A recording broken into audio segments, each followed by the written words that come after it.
Welcome back dito sa channel natin. Andito tayo ngayon, nakasakay sa MRT. Makikita natin dito yung skyline ng Rockwool Center sa Makati City. Ang video natin today ay tungkol sa isang dating racetrack o karirahan ng kabayo na ngayon ay isang bagong mixed-use development na ng Ayala, ang Circuit Makati. Andito na tayo sa Circuit Makati ngayong 2023. Magbibigay tayo ng latest update tungkol sa mga development sa lugar na ito.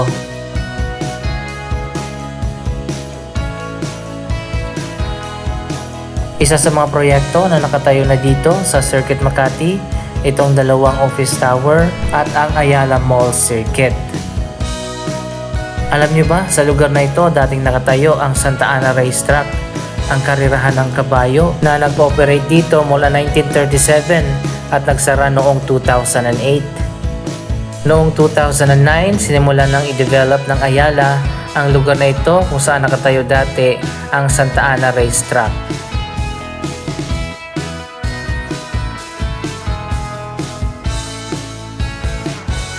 Papasok na tayo dito sa Ayala Malls. Makikita naman natin dito yung mga anchor tenant sa mall na ito.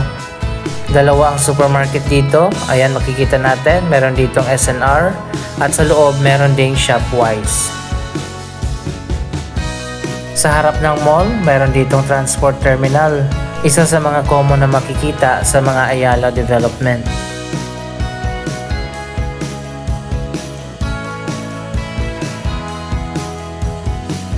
Makikita din dito sa Circuit Makati ang bagong Samsung Performing Arts Theater na may 1,500 seating capacity.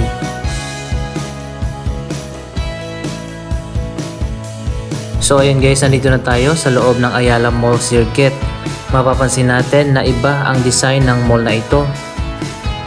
Karamihan sa mga Ayala Malls ay magkakaiba ang disenyo, kaya masarap pumasyal sa mga development nila dahil hindi pare-parehas ang kanilang mga mall.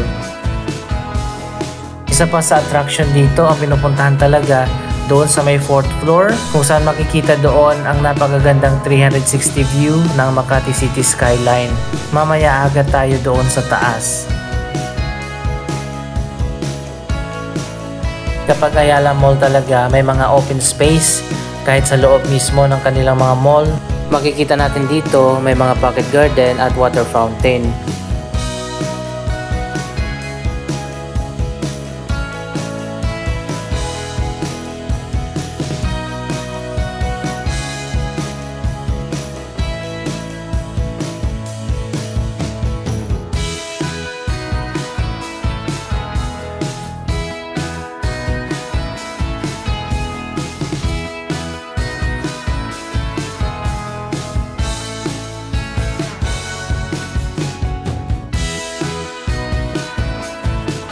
Dito sa gitna, meron pa dito mga pocket gardens at mga open spaces.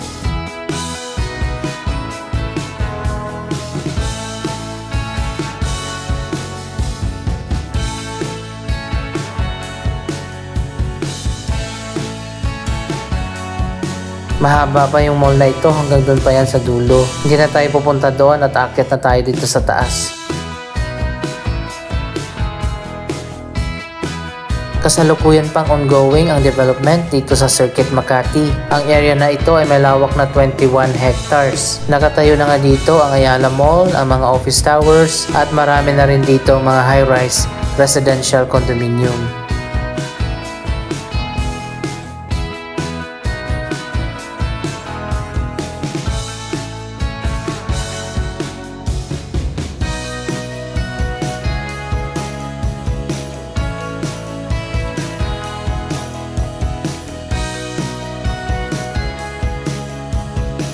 Hindi pa tapos ang development dito sa Circuit Makati at hanggang sa ngayon ay patuloy pa rin na ginagawa yung iba pang mga projects dito.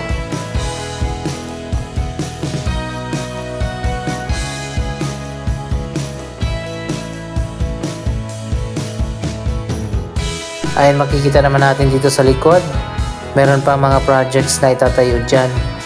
Ang Circuit Makati ay isang master plan na residential, commercial at entertainment complex. Ayan, makikita naman natin dito ang blue pitch, isang football field. Dito naman sa kabila, nakatayo ang Globe Circuit Open Grounds kung saan ginaganap ang mga iba't ibang events pati na mga concert. Meron pang skate park dito sa likod.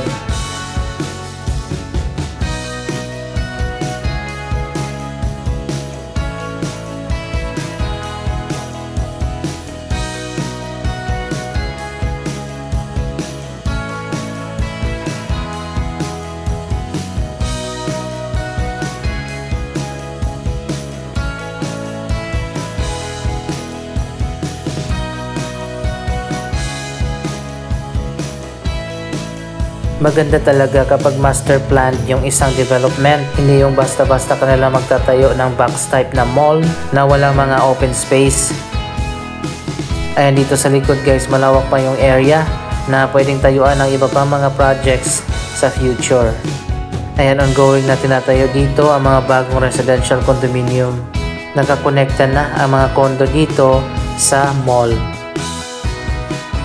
Dito tayo sa second floor pero meron ditong ramp na paakyat. Kaya makikita natin dito na merong kalsada sa taas ng mall.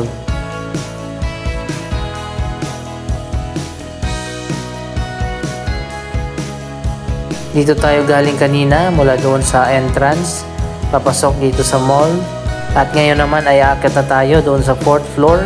At ipapakita ko na sa inyo yung $1 million view ng Makati City skyline. Una, dito muna sa likod, ang skyline ng Manila.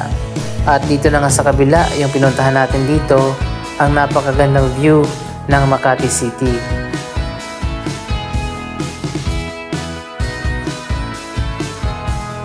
So ayan guys, makikita nyo naman, napakaraming tao dito sa 4th floor. Dinadayo talaga ang lugar na ito dahil nga sa magandang view ng Makati City skyline.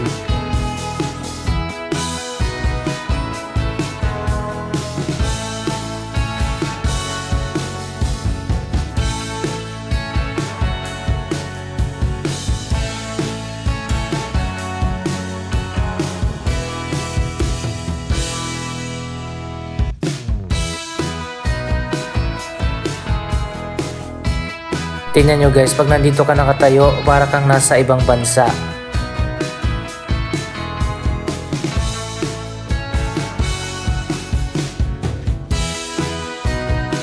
At eto na nga, makikita na natin dito ang 360 view ng Makati Central Business District.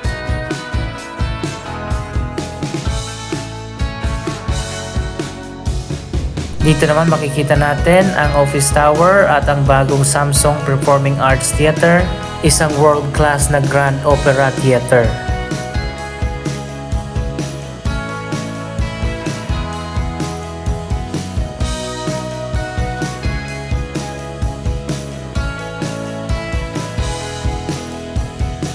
So ayan guys, ito na yung napakagandang view ng Makati skyline.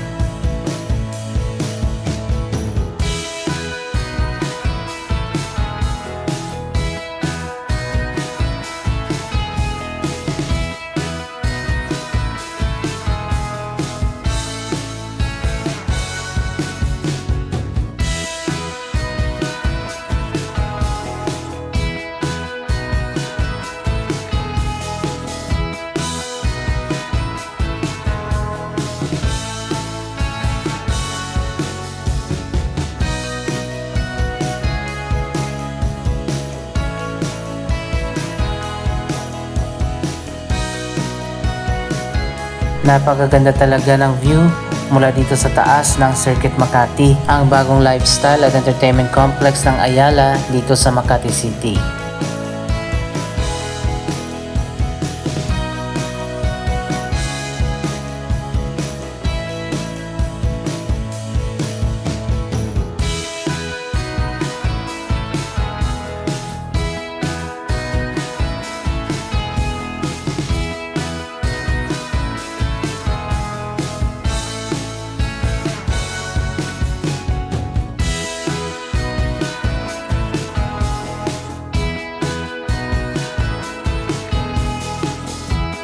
Dito naman sa likod, ang boundary niyan ay ang Pasig River. Malawak pa yung area dito na i-develop nila. Magkakaroon pa dito ng mga additional na office towers at mas marami pa mga high-rise residential condominium.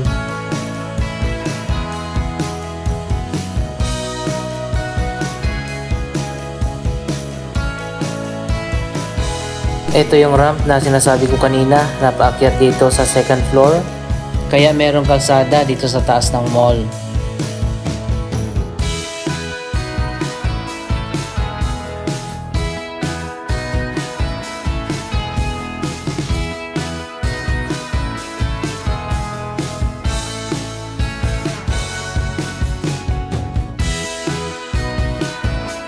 So ayan guys, anong masasabi nyo sa mga developments dito sa Circuit Makati? Mag-comment lamang dyan sa baba ng inyong mga reaksyon. Maraming salamat sa inyong panonood. Don't forget to like, share, comment at mag-subscribe. Thank you for watching.